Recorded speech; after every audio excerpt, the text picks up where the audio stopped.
सभी पत्रकार बंधुओं का, छायाकार बंधुओं का, इलेक्ट्रॉनिक्स मीडिया के सभी साथियों का हार्दिक स्वागत है, अभिनंदन।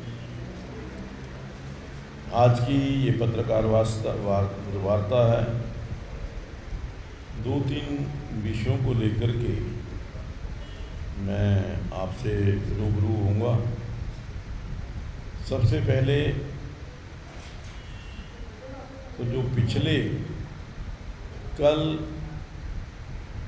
जो हमारे 2 बड़े सम्मेलन भारतीय जनता युवा मोर्चा का और भारतीय जनता पार्टी महिला मोर्चा के जो सम्मेलन हुए,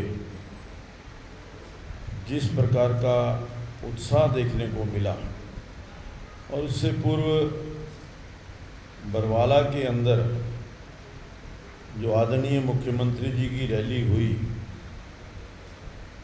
इसके पश्चात भारतीय जनता पार्टी की जीत निश्चित हो गई है।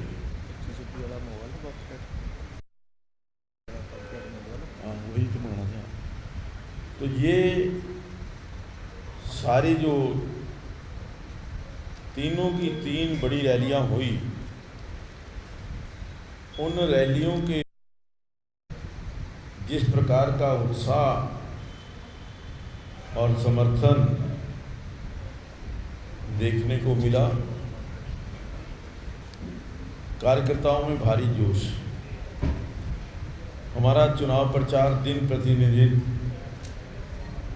तेजी पकड़ रहा है, बुलंदियों की ओर है, और जिसके कारण कार्यकर्ताओं में बहुत जोश दिखाई दे रहा है। इसी जोश को आगे बढ़ाने के लिए उत्तर प्रदेश के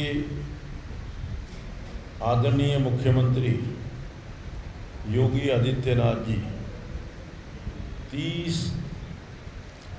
सितंबर को पंचकुला में एक विशाल रैली को संबोधित करेंगे।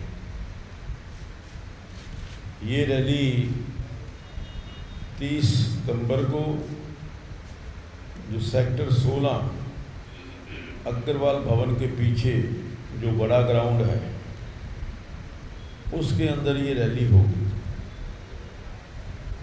और इस रैली के संयोजक के नाते श्री जोगिंदर शर्मा, जो हमारे भारतीय जनता युवा मोर्चा के प्रदेश अध्यक्ष हैं, वो इस रैली को आयोजित करेंगे, वहाँ उसकी देखरेख करेंगे, उसके मुख्य प्रबंधक के रूप में ये कार्य करेंगे। दूसरा विषय 26 सितंबर को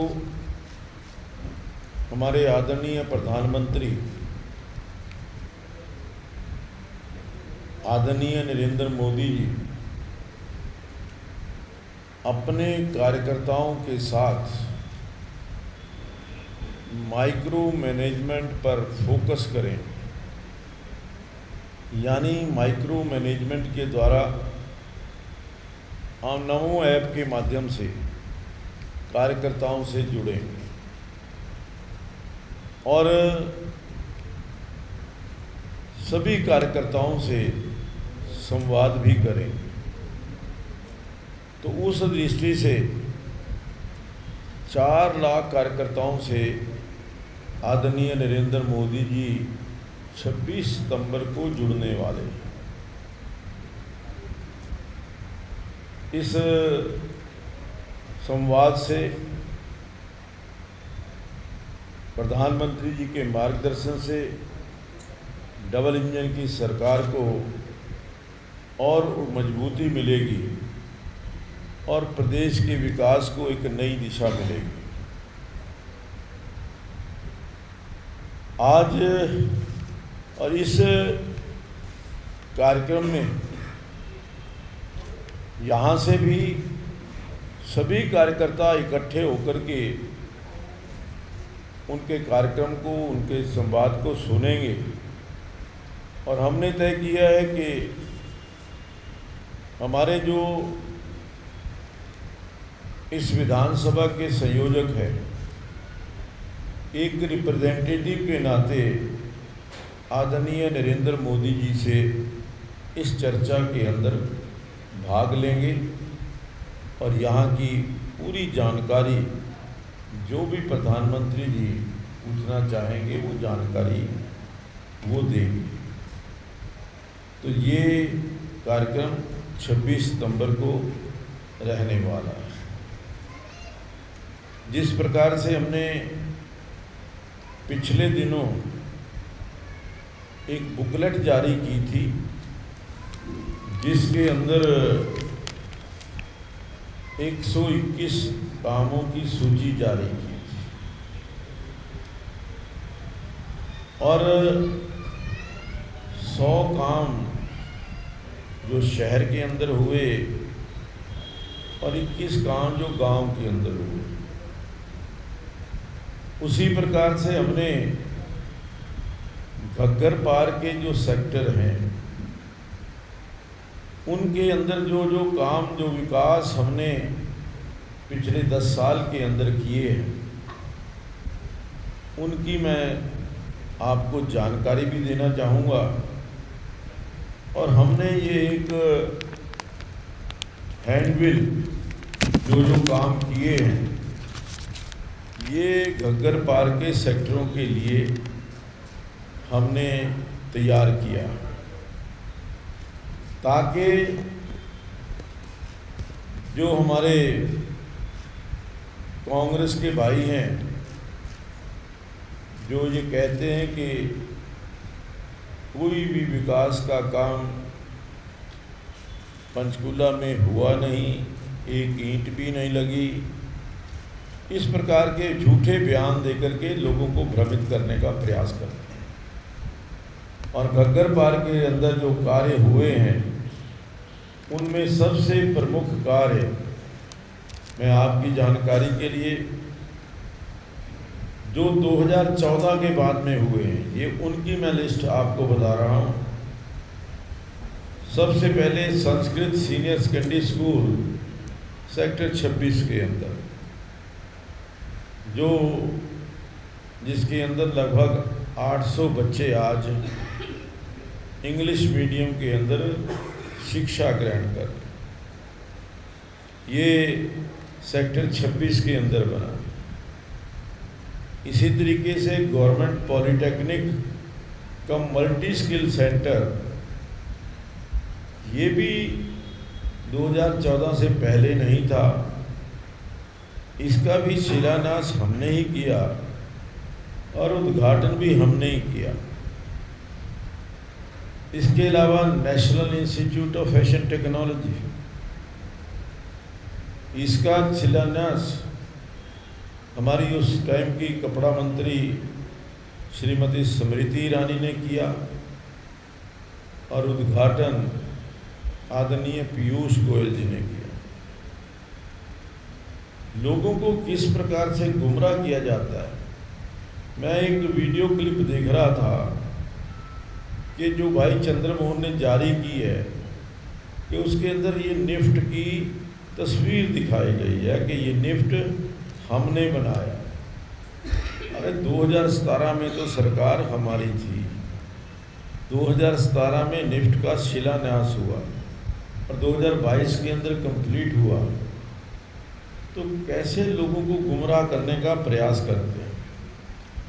इसके अलावा गवर्नमेंट इंजीनियरिंग कॉलेज जिसकी क्लासेस 2023 के अंदर शुरू हुई, वो गवर्नमेंट पॉलिटेक्निक कॉलेज की बिल्डिंग के अंदर फ़िलहाल क्लासेस रख रही हैं, लेकिन उसका भी शिलान्यास आदरणीय मुख्यमंत्री जी ने सेक्टर 32 के अंदर 10 एकड़ भूमि के ऊपर आदरणीय नैब सिंह सैनी जी ने किया।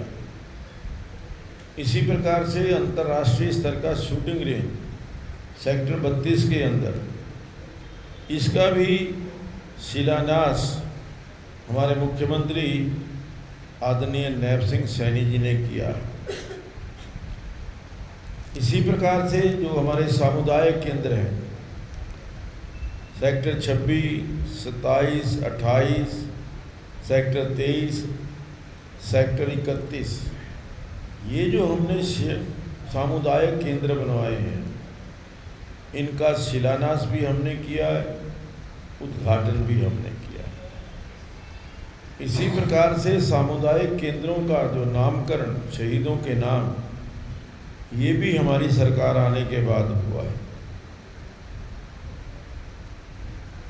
सीनियर सिटीजन भवन सेक्टर 27 के अंदर, जो पहले नहीं था, 2014 के बाद ही इसका शिलान्यास हुआ और 2014 के बाद ही इसका उद्घाटन हुआ।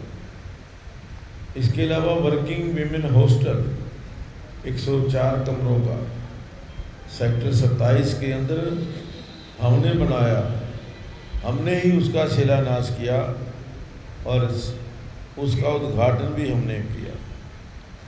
अभी मैं समझता हूँ कि ट्राई सिटी का सबसे बड़ा पार्क, मल्टी फीचर्ड पार्क, जिसका 2/3 काम पूरा हो चुका है, अंडर कंस्ट्रक्शन है, लेकिन उसकी शुरुआत भी हमने ही की थी।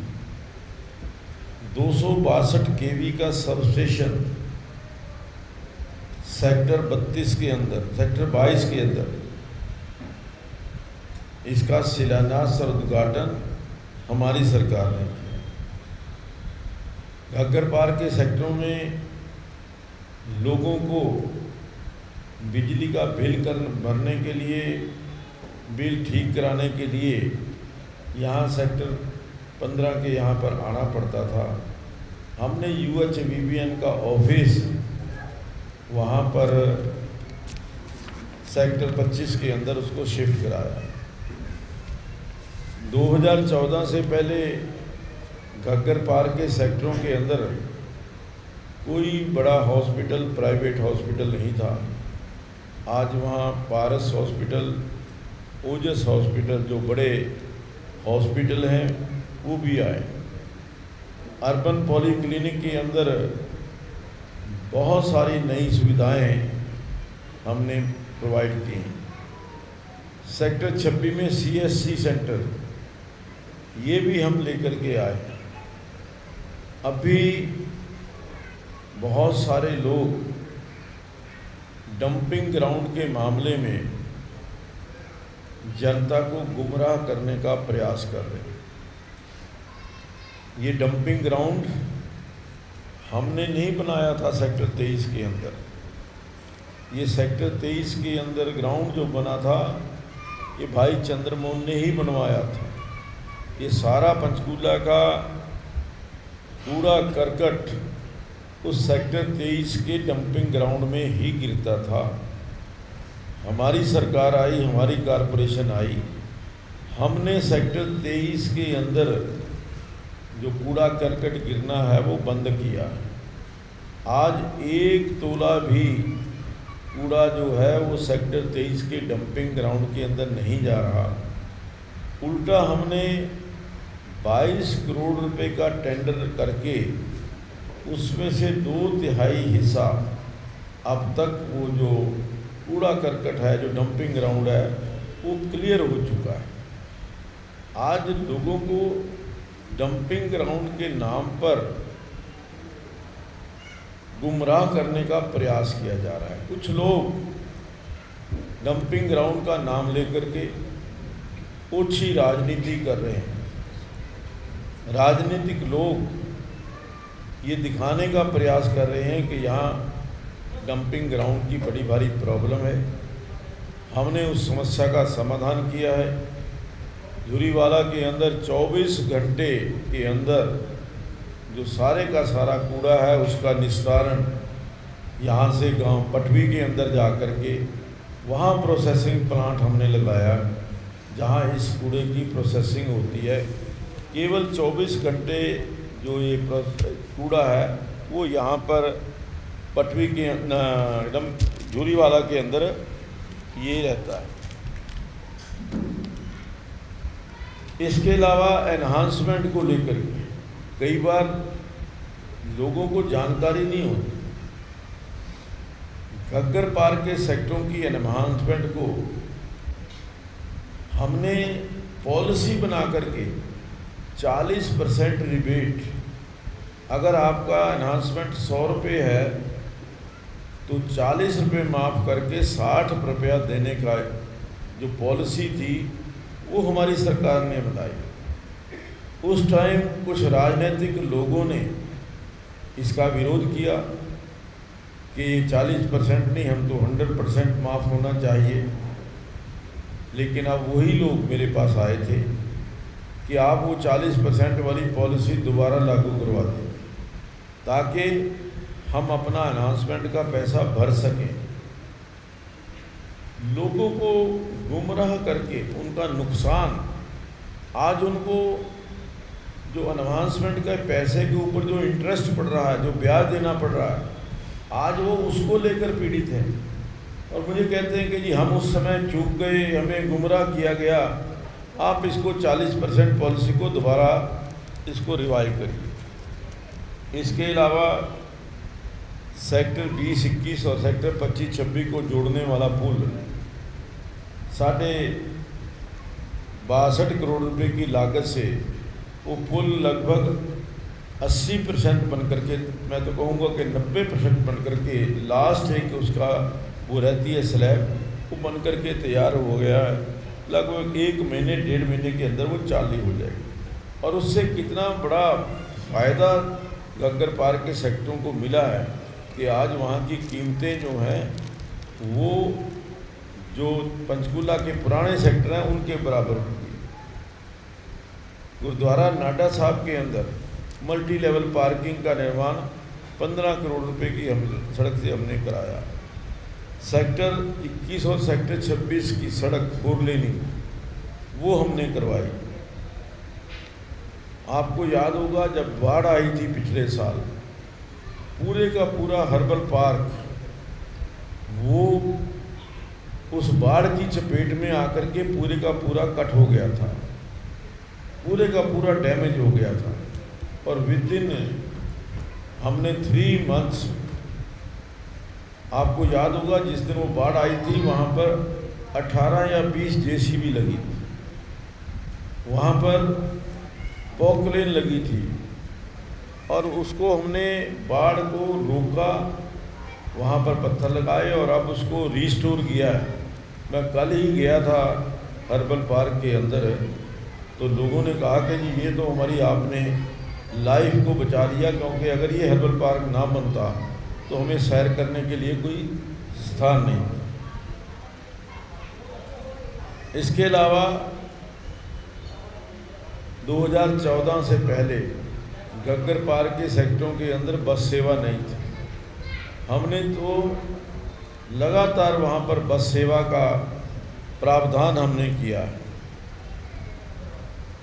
सेक्टर 24, 25, 26, 27, 28 और 31 में 12 नए ट्यूबवेल पानी की कमी को पूरा करने के लिए ये हमने 2014 के बाद वहाँ पर घग्गर पार्क के सेक्टरों में लगवाए। और इसके अलावा एक 66 किलोवाट का सबस्टेशन सेक्टर 22 के अंदर ये भी वहाँ पर लगा है। तो मेरा कहने का मतलब ये कि घग्गर पार्क के सेक्टरों को 2014 से पहले कोई सुविधा नहीं थी। ये सारी चीज़ें हमने घग्गर पार्क के सेक्टरों को दी हैं। और आज जो लोग घग्गर पार्क के सेक्टरों के बारे में ये कहते हैं कि घग्गर पार्क के सेक्टरों में कोई विकास नहीं हुआ, तो उसके लिए उनको जानकारी देने के लिए ये हमने एक पत्रक छपवाया। हम उनके पास भेजेंगे और उनको बताएंगे कि वास्तविकता क्या है। ज़्यादा देर तक झूठ का सहारा लेकर के लोगों को बहकाया नहीं जा सकता। मेरा तो आपसे निवेदन है कि जो वास्तविकता है वो लोगों के सामने आनी चाहिए, ये मेरा आपसे निवेदन है। और झूठ का प्रचार जो national institute of fashion technology और एक दूसरा मैं देख रहा था वीडियो के अंदर, जो पुल बना है जीरकपुर वाला, वो जीरकपुर वाला पुल दिखाया गया उसके अंदर के वो जीरकपुर का पुल जो था हमने बनाया। अरे भाई, टेरिटरी का तो ज्ञान होना चाहिए कि हमारी टेरिटरी कहाँ तक है और कहाँ तक हम काम करवा सकते हैं। तो आज झूठ बोल करके लोगों को भ्रमित करने का प्रयास जो किया जा रहा है, लोग भली भांति जानते हैं कि पिछले 10 साल के अंदर पंचकूला जो उपेक्षित पंचकूला था वो विकसित पंचकूला बना। मेरा आपसे इतना ही निवेदन है, आपका कोई प्रश्न हो तो पूछ।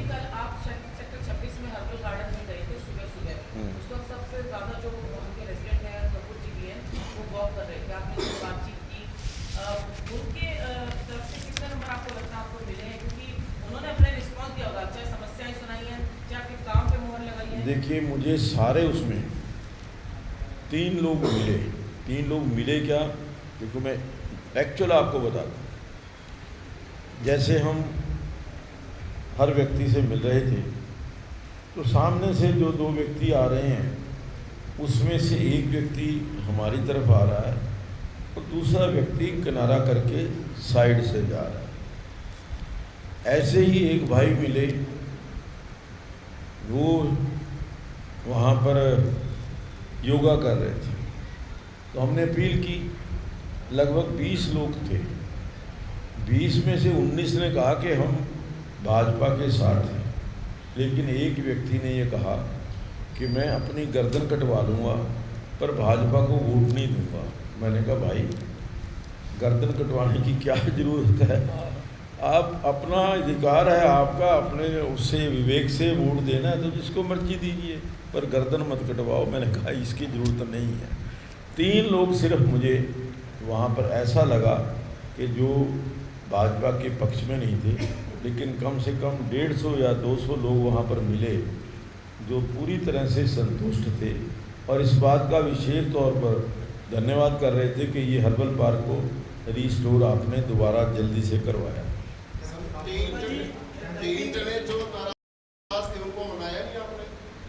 देखिए, अब जो व्यक्ति गर्दन कटवाने के लिए तैयार है उसको क्या मनाएंगे। वो तो हमने तो अपनी अपील की है कि देश हित में, राष्ट्र हित में और हरियाणा के हित में आप भारतीय जनता पार्टी को वोट करें।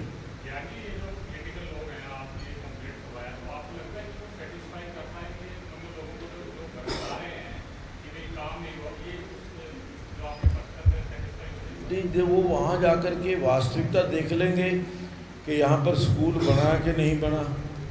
वो ये भी वास्तविकता देख लेंगे कि वहाँ पॉलिटेक्निक कॉलेज बना कि नहीं बना। ये भी देख लेंगे कि इंजीनियरिंग कॉलेज की क्लासेस चल रही हैं कि नहीं चल रही। और वो ये भी देख लेंगे कि निफ्ट वहाँ पे बना हुआ और नहीं बना।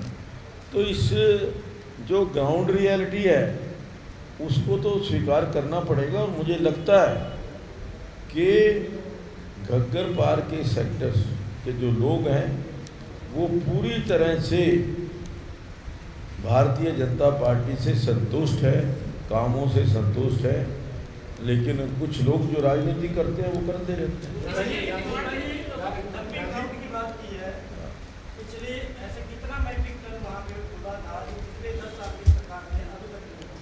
देखिए, 10 साल की सरकार की बात ना करें, बात करें 35 साल की सरकार की। 35 साल से कूड़ा यहाँ सेक्टर 23 के अंदर गिर रहा था। किसने गिरवाया था, किसने डंपिंग ग्राउंड बनाया था वहाँ पे, सरकार किसकी थी। 18 साल मुख्यमंत्री जो विधायक रहे भाई चंद्रमोहन, 18 साल में ये मुद्दा क्यों नहीं आया कि डंपिंग ग्राउंड के अंदर जो सेक्टर 23 का डंपिंग ग्राउंड है उसमें कूड़ा गिर रहा है। उस टाइम तो कोई नहीं खड़ा हुआ ना। अब जब हमने 2 लाख टन वहाँ से कूड़ा उठवा दिया अब वो कह रहे हैं कि कूड़ा क्यों, या तो वो ये चाहते हैं कि कूड़ा ना ढुआएं ना के वहाँ पे, लेकिन मैं जो पूछ रहा हूँ कि 35 साल का कांग्रेस का गंद जो था उसको हमने हटाने का काम किया।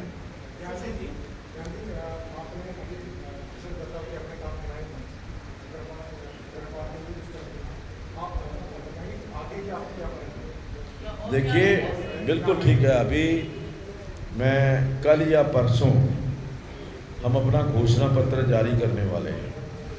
उसके अंदर जो हमारा पार्टी का विज़न, हमारा अपना विज़न क्या, हमारी योजना है, उसको हम सारा उसमें डिटेल में बताएंगे।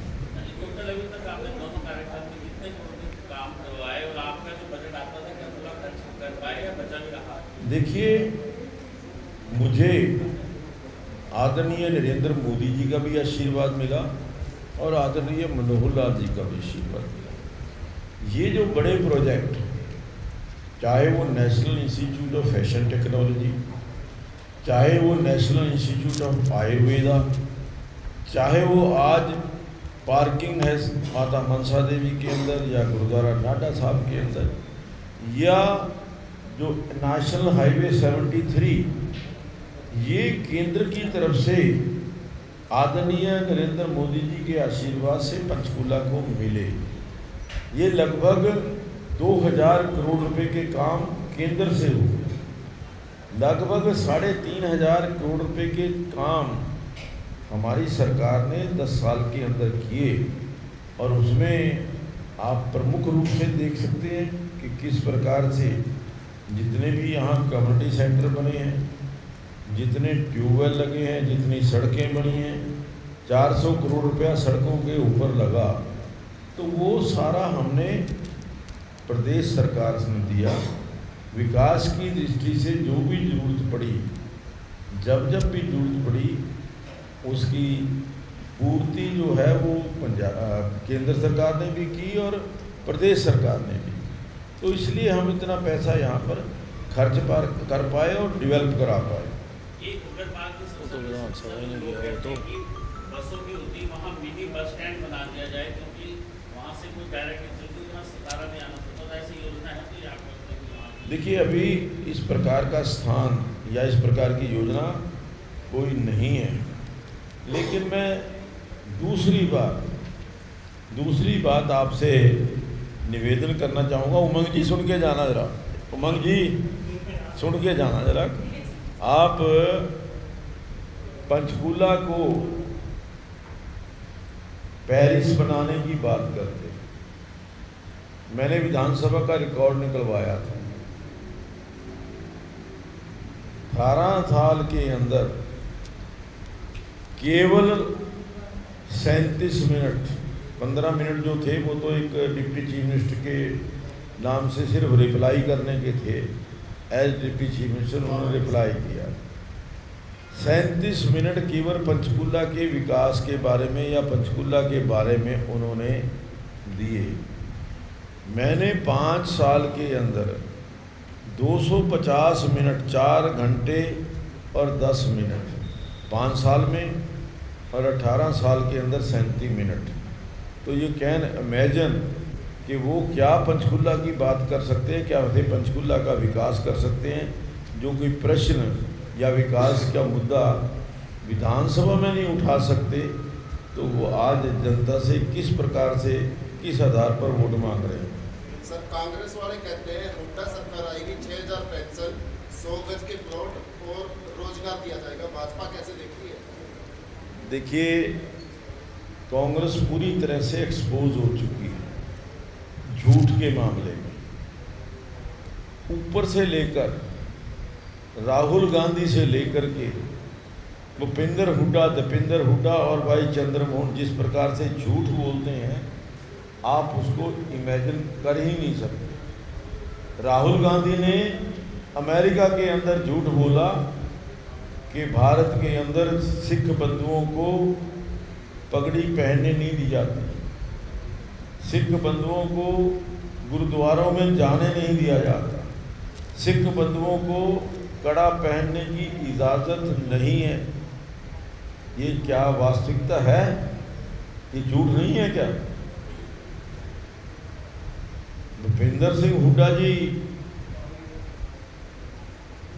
हरियाणा प्रदेश के अंदर जिस प्रकार से झूठ बोल करके लोगों को बरगलाने का प्रयास कर रहे हैं, आज वो केवल हमसे झूठ नहीं बोलते, जनता से, वो तो कुमारी शैलजा जी को भी बख्शते नहीं है।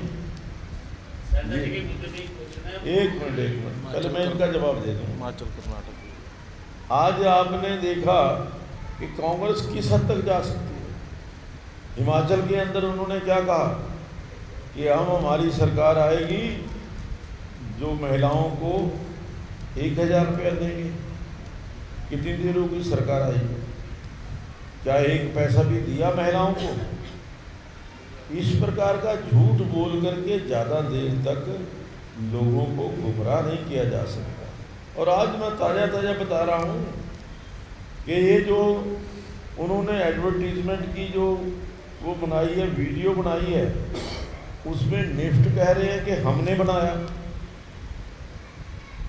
जिसकी शुरुआत श्रीमती स्मृति ईरानी ने की 2017 के अंदर सरकार क्या हुड्डा जी की थी? 2017 के अंदर क्या भाई चंद्रमोहन एमएलए थे? 2022 के अंदर वो कंप्लीट हुआ। तो इस प्रकार का झूठ बोल करके लोगों को ज़्यादा देर तक गुमराह नहीं किया जा सकता। विशेष तौर पर जो पंचकुला की पढ़ी लिखी जनता है, उनको पढ़ना लिखा पता है कि किसने क्या किया है किसका। सर शैलजा जी जो चुनाव प्रचार में दिख नहीं रही है, भाजपा वाले कहते हैं कि भाजपा में आएंगे, क्या कहेंगे? देखिए, ये निर्णय जो है ये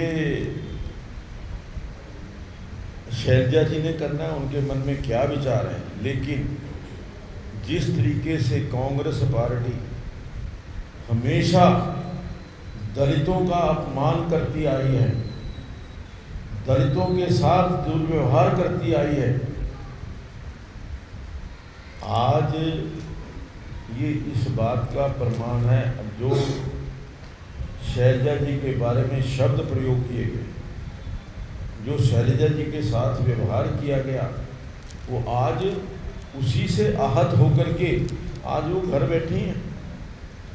आज चुनाव प्रचार में क्यों नहीं है?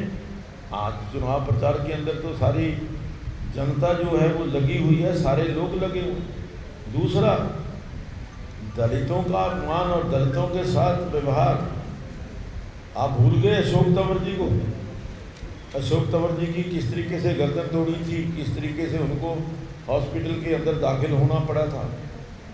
तो ये सारी चीज़ें जो दलितों का अपमान करने का, जो लोग 3 महीने पहले लोकसभा चुनाव के अंदर आरक्षण की बात करते थे, आरक्षण के लिए अपनी संविधान की कापी जो है छाती के साथ लगाकर चलते थे, आज वही राहुल गांधी कह रहा है कि अगर हमें मौका मिला तो हम आरक्षण समाप्त कर दें।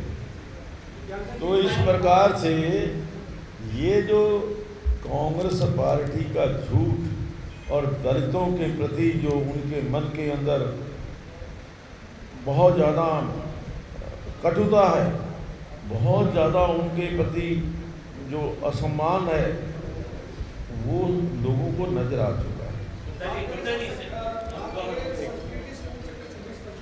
है जी। हाँ, आपने 2022 में करीब 25 लाख रुपए बच्चों की डेवलपमेंट के लिए दिए सर। आज तक बेटे शेड वहाँ नहीं बनाया गया, बच्चे बरसात में बैठे खाना आज भी लाए, तो उसकी सुबह क्यों नहीं दी सर? आज तक सिर्फ वो देने थे, सिर्फ फंड देना, क्या सिर्फ फंड देके सर, मतलब आज तक सुबह नहीं दी कि वो शेड बना है या नहीं?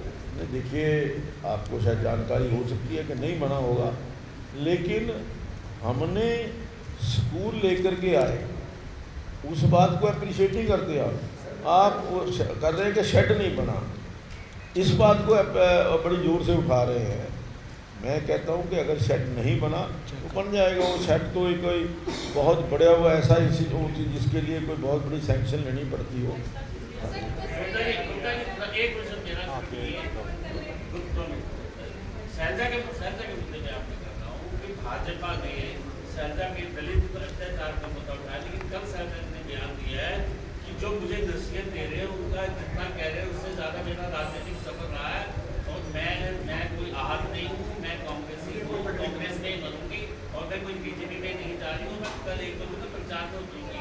तो मेरा कहना आपसे ये है कि क्या आप बीजेपी से जो दलित मुद्दा था वो छीन नहीं गया? किस लिए छिन गया? जो इंसिडेंट हुए हैं, दलितों के ऊपर जो अत्याचार हुए हैं, चाहे वो मिर्चपुर कांड है, चाहे वो गोहाना कांड है, वो कोई भूले थोड़ी भुलाए जा सकते हैं। जो व्यवहार अपने कुमारी शैलजा के साथ हुआ है, आज वो 1 हफ्ते से 10 दिन से प्रचार में नहीं है, तो वो कोई भुलाया थोड़ी जा सकता। वो तो और रिकॉर्ड के ऊपर है, कोई हम थोड़ी कह रहे हैं कि हम जिसके साथ वो कोई नहीं कर वही कल कह रही है ना, बैकआउट कर जिसके साथ वो कोई बैकआउट कर गई है। क्या बैकआउट करी। कोई नहीं मतलब ये हमारा आपस का मामला। देखिए देखिए मेरी समझ बात सुनिए, लोग इतने बेवकूफ़ नहीं हैं कि ये भी ना जान सके कि शैलजा जी चुनाव प्रचार में क्यों नहीं है। आप पूछिए कि हाँ तो आ जाएगी तो फिर अच्छी बात है ना, पर 1 सप्ताह तो वो प्रचार में नहीं है। कौन कहता है? भाजपा तो दलित मुद्दा जो है, ये तो दलितों पर ये मुद्दा नहीं है, ये दलितों के ऊपर अत्याचार है जो आज नहीं, सुनो मेरी बात, एक मिनट, जो आज नहीं शुरू से होता रहा। डॉक्टर अंबेडकर के साथ इन्होंने क्या व्यवहार किया था, किस प्रकार से उनके साथ बेइज्जती की थी। आज वो जो इनकी मानसिकता है, चाहे वो मिर्चपुर कांड है, चाहे गोहाना कांड है, चाहे वो अशोक तंवर का कांड है, चाहे वो ये आज तुम्हारी शैलजा का है, ये नहीं, ये तो आप शैलजा जी से पूछिए ना, मेरे से क्यों पूछते हो? हाँ जी, कितने बजे होगा? योगी आदित्यनाथ जी का 30 सितंबर को सायं 4 बजे सेक्टर 16 का जो ग्राउंड है अपने अग्रवाल भवन के पीछे, वहाँ पर एक विशाल रैली होने जा रही है। तो ये कार्यक्रम, जैसा मैंने पहले बताया, इस कार्यक्रम के इंचार्ज योगेंद्र शर्मा जी, हमारे BJYM के जो प्रेसिडेंट हैं, वो रहेंगे और बड़ी भारी संख्या के बहुत बड़ी रैली, और उस रैली के बाद आप देखेंगे कि किस प्रकार का माहौल पूरे हरियाणा प्रदेश के अंदर बनता है। धन्यवाद।